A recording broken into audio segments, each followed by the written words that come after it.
Satyabama Institute of Science and Technology, Chennai and Sri Perumbudur. இப்போ இன்னைக்கு நிறைய போஸ்டர்களை நம்ம பார்க்க முடிஞ்சது. தலைநகரங்களில் உதயநிதி படத்தை போட்டு ராகுலை விமர்சித்து போஸ்டர்கள் பார்க்க முடிஞ்சது. திமுக தலைவர் ஸ்டாலின் படத்தை போட்டு பார்த்தோம். என்சிபி சரத்பவார் படத்தை போட்டு அந்த போஸ்டர்கள்லாம் பார்க்கப்பட்டிருந்தது. அதோட பின்னணி என்ன, அதில் என்ன சொல்ல வராங்க?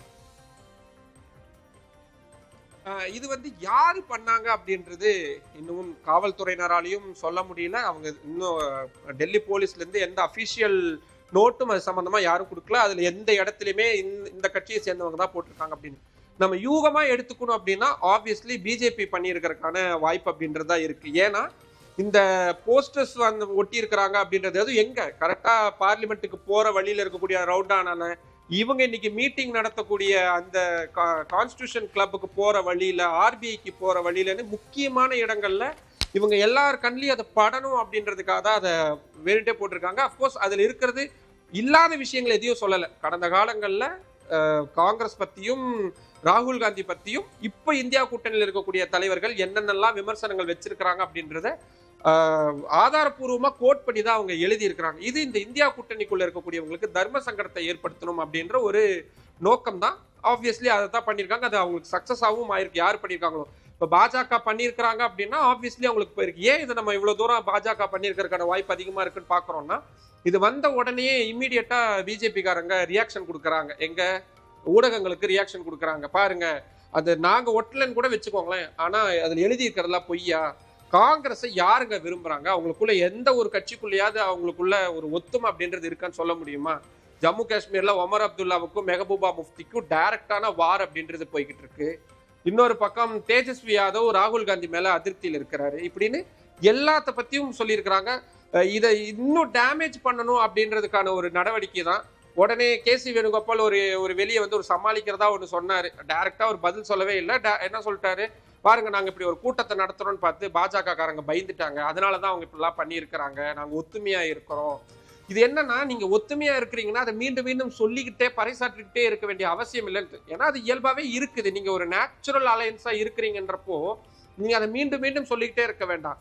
பிரச்சனை இருக்குது அப்படின்றதுனாலதான் இவங்க எல்லாருமே நாங்கெல்லாம் ஒன்னாதான் இருக்கிறோம்ன்றது அவங்க அந்த ஓவர் டோஸா அவங்க சொல்லிக்கிட்டே இருக்கிறதுலேருந்தே தெரியுது உங்களுக்குள்ள சலசலப்புகள் இருக்கு அப்படின்னு. அதை டேமேஜ் பண்ணணும் அப்படின்னு பிளான் பண்ணியிருக்கிறாங்க. ஆப்வியஸ்லி அது இன்னைக்கு கிளிக் ஆயிடுச்சுன்றது தான் ரொம்ப முக்கியமான விஷயம்.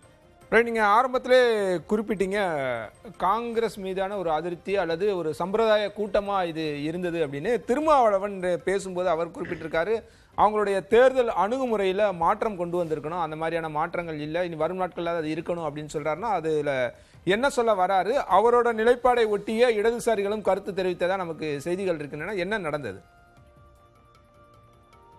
இல்லை, இப்போ ஒரு மாநில தேர்தலை அணுகுறீங்க, வாஸ்தவம் தான், நீங்க ஜெயிக்கணும்னு ஒரு முயற்சி, ஒரு போராட்டம், அது எல்லாமே இருக்கும்.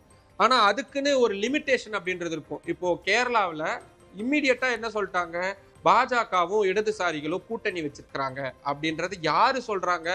இது நார்மலா இது எல்லா கட்சியுமே பண்ணுவாங்கன்னு வச்சுக்கோங்களேன். ஆனா செகண்டரி லீடர்ஸ் இல்லாட்டி ஒரு ஸ்போக்ஸ் பர்சன்ஸ் வச்சு சும்மா ஜஸ்ட் லைக் இட்னு சொல்ல வைப்பாங்க.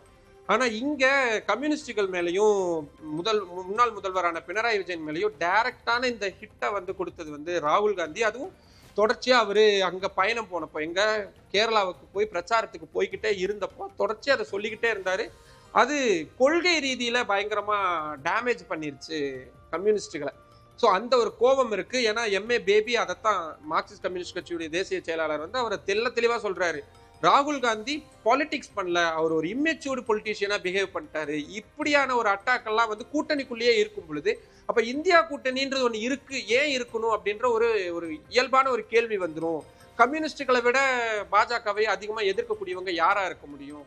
இப்படியான ஒரு நாங்க கொடுக்க முடியுமா? இப்படியான ஒரு ஸ்டேட்மெண்ட்டை நாங்க கொடுக்க முடியுமா? எல்லா மாநிலங்கள்லயும் பாஜக ஜெயிக்கிறதுக்கு காங்கிரஸ் தான் துணையா இருக்கிறாங்கன்னு நாங்க ஒரு ஸ்டேட்மெண்ட் கொடுத்தா இந்த மாதிரியான கடுமையான வார்த்தை போர் அப்படின்றது ஏற்பட்டது. அது பேசினது ராகுல் காந்தி அப்படின்றதுனாலதான். அது மட்டும் இல்லாம இப்ப தமிழ்நாட்டுல கூட்டணியில தான் இருந்தாங்க. எலெக்ஷன் முடிஞ்சதுக்கு அப்புறம் தான் கூட்டணியை விட்டு காங்கிரஸ் வெளியே போறாங்க. ஆனா அதுக்கு முன்னாடி தமிழ்நாடு எலெக்ஷன்ஸுக்காக ராகுல் காந்தி எத்தனை தடவை பிரச்சாரத்துக்கு வந்தாரு. ஸோ அவங்களுடைய பிளான் இந்த எலெக்ஷன்ல தோத்து போகணும், திமுக கூட்டணி தோத்து போகும், இல்லாட்டி அவங்க பிரச்சாரம் பண்ணிருக்கணும். கேரளால அங்கேயே கடந்தாங்க. இன்ன வரைக்கும் பிரியங்கா காந்தி தமிழ்நாடு பக்கமே வரவே இல்லை. கரெக்டா தேர்தல் எலெக்ஷன் வாக்குப்பதிவுக்கு 2 நாளைக்கு முன்னாடி காங்கிரஸ் போட்டியிடக்கூடிய தொகுதிகளுக்கு மட்டும் ஒரு 5-6 தொகுதிக்கு மட்டும் ராகுல் காந்தி பிரச்சாரம் பண்ணிட்டு கிளம்பி போயிட்டாரு.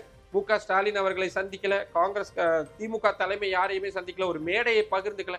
அப்போ ஒரு கூட்டணியில நம்ம கேரளாவிலேயாவது கம்யூனிஸ்டுகள் காங்கிரஸ் எதிர் துருவங்களா இருக்கிறாங்க. தமிழ்நாட்டுல ஒரே கூட்டணியில இருக்கிறவங்க ஒருவேளை இன்னைக்கு ஜெயிச்சிருந்தாங்க. இப்ப இதே சினாரியோ சார், டிஎம்கே வந்து இப்ப தாவேகா எடுத்திருக்கக்கூடிய இடமாவே இருக்கு, தொங்கு சட்டப்பேரவையாவே வந்திருக்கு. இதே மாதிரி டிமாண்ட் பண்ணி அவங்க ஆப்வியஸ்லி உள்ள கூட்டணி ஆட்சிக்குள்ள போயிருந்துக்கலாம். ஆனா இவங்க ஜெயிக்கவே கூடாது அப்படின்ற ஒரு எண்ணத்தாலதான் நீங்க தொல் திருமாவளவனர்கள் அவர் எலெக்ஷன் முடிஞ்ச உடனே அவர் சொன்ன ஒரு ஸ்டேட்மெண்ட் ரொம்ப ரொம்ப முக்கியமானது, அண்டர்லைன் பண்ண வேண்டியதா இருக்கு. விடுதலை சிறுத்தைகள் கட்சியுடைய தோழர்கள் கூட இந்த எலெக்ஷன்ல தங்களது கூட்டணிக்கு சரியா ஒத்துழைப்பு கொடுக்கலன்ற அவர் பகிரங்கமா சொல்லிட்டார். இதேதான் காங்கிரஸும் பண்ணிருக்காங்க. இதை எப்படியா சொல்லணும்ல, சரியான ஒரு தருணம் வேணும், மேடை வேணும்ல.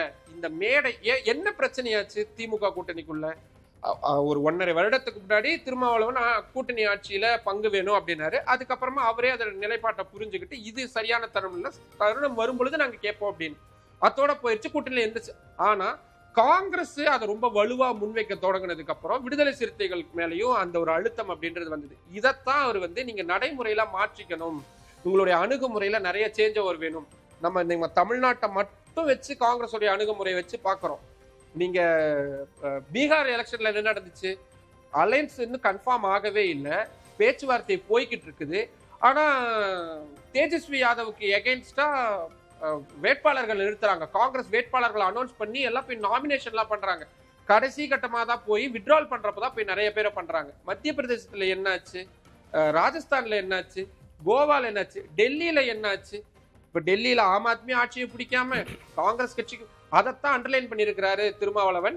உங்களுக்கும் எந்த நன்மையும் கிடைக்கிறது இல்ல, கூட்டணியில் இருக்கக்கூடிய மற்ற கட்சிகளுக்கும் எந்த நன்மையும் கிடைக்கிறது இல்ல, உங்க அணுகுமுறையை மாத்துங்க அப்படின்ற மிக குறிப்பா அவர் சொல்றாரு. 3 மாநிலங்களை இந்தியா கூட்டணிக்கு துணையாக இருந்த திமுக, மார்க்சிஸ்ட் மற்றும் அதாவது கம்யூனிஸ்ட் கட்சிகள் மற்றும் திரிணாமுல் காங்கிரஸ் கட்சிகள் பலவீனப்படுத்தப்பட்டிருக்கின்றன அப்படின்னு சொல்றாரு. அது என்ன மீன் பண்றாரு? அது காங்கிரஸால தான் அவங்க பலவீனப்பட்டாங்க அப்படின்றத குறிப்பிடுறாரா? வேற நீங்க அவங்க போட்டி போடக்கூடிய மாநிலங்கள்லயே, அதாவது டைரக்டா பிஜேபி வர்சஸ் காங்கிரஸ்னு ஒரு பேட்டில் இருக்கும்ல, நீங்க அந்த மாநிலங்கள்லாம் எடுத்து பாருங்களேன். நான் சொல்றது சவுத்தை விட்டுருங்க. சவுத்துல அவங்க இப்போ கர்நாடகால ஏதோ பண்ணிட்டாங்க, ஓகே ஃபைன். தெலங்கானால ஓகே. நீங்க மற்றபடி ஹிமாச்சல் பிரதேசத்தை தவிர, ஹிமாச்சல் பிரதேசத்துல கூட ஜெயிச்சதுக்கு அப்புறம் என்ன ஆச்சு? முதல்வர் சுக்வீந்தர் சுக்குக்கும் முன்னாள் முதல்வருடைய மனைவிக்கு இடையில அவ்வளவு பெரிய படிப்பு, கிட்டத்தட்ட ஆட்சி கவுந்து போற மாதிரியான ஒரு சிச்சுவேஷன். ராஜஸ்தான்ல டைரக்டா அசோக் கெலாட்டுக்கும் சச்சின் 2 பேர் என்ன வேற வேற கட்சியா, ஒரே கட்சிக்காரங்க முதல்வர் நாற்காலி அப்படின்ற ஒரே ஒரு காரணத்துக்காக போட்டியை போட்டு ஆட்சியை இழந்துட்டாங்க. அதே ராஜஸ்தான் மாநிலத்துல வசுந்தரா ராஜே பாஜகவுடைய ஒரு முகம். அவங்க இன்னும் தெளிவா சொல்லணும்னா அவங்க ஒரு மகாராணி, ஏன்னா அவங்க அரச பரம்பரையை சேர்ந்தவங்க. அவங்களுக்கு இந்த தடவை உங்களுக்கு சீட்டு கிடையாது, முதல் முறை எம்எல்ஏவா இருக்கக்கூடிய பஜட்லால வந்து நாங்க சிஎம் அனௌன்ஸ் பண்றோம்ன்றாங்க. ஒரு சின்ன சலசலப்பாவது நீங்க கேள்விப்பட்டிருப்பீங்களா ராஜஸ்தான்ல? மத்திய பிரதேச மாநிலத்திலயும் அதே தான். 3 பேருக்கு இடையில கடுமையான போட்டி, வெளியே போயிட்டாங்க. இப்ப பாஜகவுடைய அரசு அங்கதான் போய்கிட்டு இருக்குது. டெல்லி மாநிலத்தை எடுத்துக்கோங்க, 15 வருஷம் ஆண்ட ஒரு கட்சி இன்னைக்கு ஒரு கவுன்சிலர் கூட வாங்க முடியாம காங்கிரஸ் கட்சி. நான் என்ன சொல்றேன்னா, டைரக்டா பிஜேபி வர்சஸ் காங்கிரஸ் இருக்கக்கூடிய பேட்டில் எல்லாமே இவங்க சார் 29 வருஷம் ஆகுது குஜராத் மாநிலத்துல. இவங்க டைரக்டா இப்ப அந்த இடத்தை ரிப்ளேஸ் பண்றதுக்கு ஆம் ஆத்மி தான் முயற்சி பண்ணிக்கிட்டு இருக்காங்க. கோவா மாநிலத்துல டைரக்டா பிஜேபி வர்சஸ் காங்கிரஸ் இருந்த இடம். நீங்க புதுச்சேரி எடுத்துக்கோங்க, எல்லா மாநிலங்களிலுமே மீண்டும் மீண்டும் தோத்துக்கிட்டே இருக்கிறது காங்கிரஸ் கட்சி தான் பாஜக கிட்ட. முடிந்த வரைக்கும் மாநில கட்சிகள் அந்த தோல்வியை பாஜகவுக்கு கொடுக்கணும் அப்படின்னு முயற்சி பண்றாங்க. உதாரணத்துக்கு தமிழ்நாட்டுல திமுக எடுத்துக்கோங்க, மேற்கு வங்கத்துல திரிணாமுல் காங்கிரஸ் கட்சி எடுத்துக்கோங்க. திரிணாமுல் காங்கிரஸ் கட்சியுடைய தோல்வி, சரி அவங்க ஒரு 15 வருஷம் இருந்துட்டாங்க, ஒரு லாங் ஆன்டி இன்கம்பன்சி அங்க இருந்துகிட்டே இருந்தது, ஃபைன். அதை வந்து நம்ம ஓரளவுக்கு புரிஞ்சுக்க முடியுது. பீகார் மாநிலத்தை எடுத்துக்கோங்க, எவ்வளவு கன்ஃபியூஷன்ஸ் இருந்த மாநிலம். அங்க ஒரு அளவுக்கு ரியாலிட்டி இவங்க புரிஞ்சுக்க மாட்டேன்றாங்க. கிரவுண்ட் ரியாலிட்டிக்கும் இவங்க கிட்ட இருக்கக்கூடிய உண்மையான கள நிலவரத்தையும் இவங்க அதை புரிஞ்சுக்காம இவங்களே ஓவர் எஸ்டிமேட் பண்ணிக்கிறாங்க. நமக்கு இதெல்லாம் இருக்கு, ஜெயிக்கிறதுக்கு முன்னாடியே முதல்வர். நீங்க இப்போ கர்நாடகா மாநிலத்துல பதவி மாற்றம் அப்படின்றது வந்திருக்கு. சித்தராமையாவுக்கும் டிகே சிவகுமாருக்கும். நான் டெல்லியிலே இருந்து பாக்குறேன்றதுனால சொல்றேன். மாசம் இங்க வந்துருவாங்க 2 பேருமே வந்து அத்தனை பேச்சு, அவ்வளவு கலந்தாலோசனை பண்ணி ஏதோ ஒரு வகையில சரியா ஸ்மூத்தா பண்ணிட்டாங்கன்னு யோசிச்சு முடிக்கிறதுக்குள்ள அந்த மாநிலத்துடைய 2 முக்கியமான அமைச்சர்கள் நாங்க வந்து ஏத்துக்க மாட்டோம், எங்களுக்கு கொடுத்த இலாக்காக்கள் எங்களுக்கு சந்தோஷமா இல்லைன்னு போர்க்குடி தூக்குறாங்க. அப்போ இது இது எதை நோக்கி போய்கிட்டு இருக்கு? இப்போ அடுத்த தேர்தல் அப்போ இவங்க எல்லாருமே அதிருப்தி எம்எல்ஏக்களாவோ இல்ல அதிருப்தி தலைவர்களாகவோ மாறிடுவாங்க. அதை சரியா கச்சிதமா அறுவடை பண்ணிடுவாங்க பாஜக.